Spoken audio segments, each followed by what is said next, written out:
हिंग मोहरी जिरा या सिरीजमधली आपली आजची रेसिपी आहे कोबीची हिंग मोहरी जिऱ्याची फोडणी देऊन केलेली भाजी। त्यासाठी लागणारे साहित्य: एक छोटा कोबी बारीक चिरून घेतलेला आहे, एक मध्यम आकाराचा कांदा बारीक चिरून, एक चमचा तूर डाळ, इथे तूर डाळ धुवून भिजवून घेतलेली आहे, त्यानंतर एक चमचा ओलं खोबरं, कोथिंबीर, 3 ते 4 हिरव्या मिरच्या उभ्या चिरून, चवीपुरतं गूळ, फोडणीसाठी तेल, हिंग, मोहरी आणि जिरा, पाव चमचा हळद, थोडंसं पाणी आणि चवीपुरतं मीठ। ही भाजी अत्यंत सोपी पण चविष्ट आहे। आता त्याची कृती बघूया। एका कढईत गॅसचा फ्लेम हाय ठेवून 2 चमचे तेल घालावे।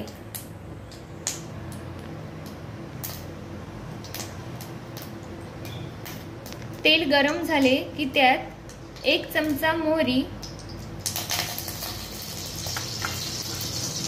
पाव चमचा जिरं, अर्धा चमचा हिंग घालून लगेचच त्यात भिजवलेली तूर डाळ घालावी। मीडियम फ्लेमवर साधारण अर्धा ते 1 मिनिट तूर डाळ तेलात व्यवस्थित परतून घ्यावी।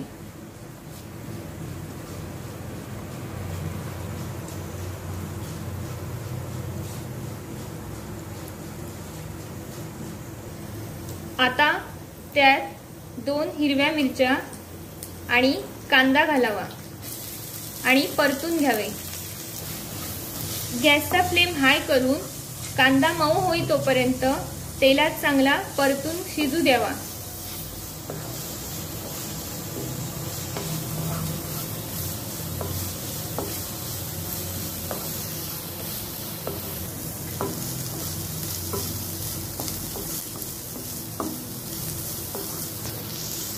कांदा अशा प्रकारे चांगला परतून शिजवायचा आहे।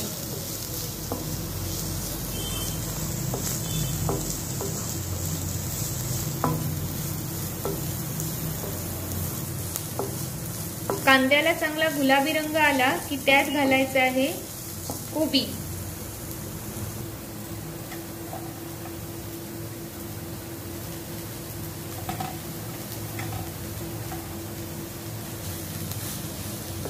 कोबी अर्धा मिनिट तेलात चांगल्या परतल्यावर त्यात आपण पुढील इन्ग्रेडियंट्स घालणार आहोत।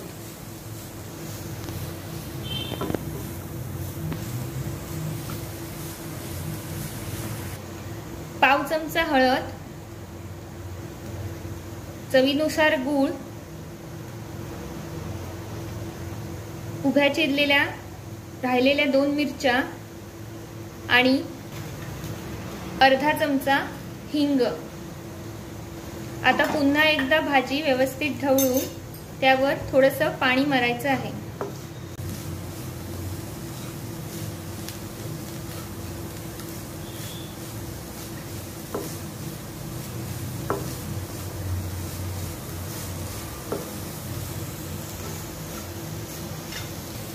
दोन मोठे चमचे पाणी मारून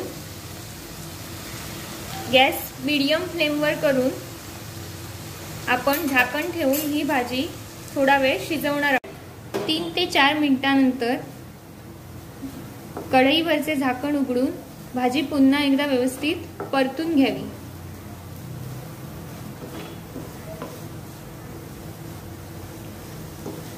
आणि पुन्हा झाकून 1 ते 2 मिनिटं शिजू द्यावी। 1 ते 2 मिनिटांनंतर कढईवरचे झाकण उघडून गॅसचा फ्लेम लो करून त्यात आपण घालणार आहोत चवीनुसार मीठ,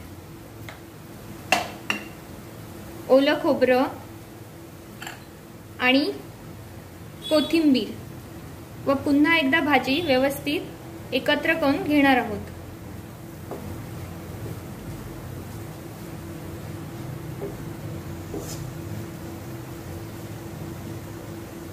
अशा प्रकारे खोबरं आणि कोथिंबीर व्यवस्थित भाजीत मिक्स करून आपण पुन्हा एकदा गॅसचा फ्लेम मीडियम करून साधारण 1 ते 2 मिनिटं भाजी शिजू देणार आहोत आणि मग भाजी खाण्यासाठी तयार आहे।